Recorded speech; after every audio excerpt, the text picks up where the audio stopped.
जी मरियम नवाज का प्रोग्राम है जी निगहबान। ये रमज़ान पैकेज दिया है मरियम साहबा ने। ये पाकिस्तान की नई वज़ीर आला है, तो इसने ये दिया क्या है आवाम को, ये बताते हैं हम आपको। ये आप ध्यान करें। चले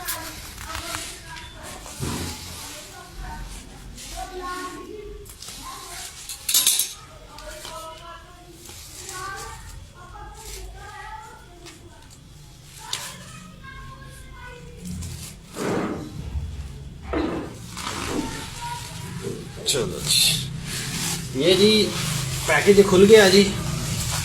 ये सबसे पहले 1-1.5 किलो चीनी है। ये उसके बाद जी आप देख सकते हैं 2 पैकेट घी है नेमत, 2 किलो बेसन है, और ये चावल है 1.5 किलो, चीनी भी 1.5 किलो डाल दी है। इसके नीचे और कुछ नहीं जी, ये सिर्फ एक आटे का गट्टू है, ये 5 किलो वाला, ये आटे का गट्टू है। 10 किलो वाला आटे का गट्टू है जी। रमजान पैकेज, ये पैकेज है जी निगहबान मरियम पैकेज। ये सारा पैकेज है।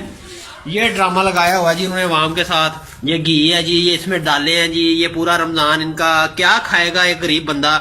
ये आटे का गट्टू 1-2 बच्चों की फैमिली के लिए ये पूरे महीने का रमजान पैकेज दिया जी मरियम नवाज साहबा ने। ये आपके सामने है जी, ये सारा इसका पोस्टमार्टम है।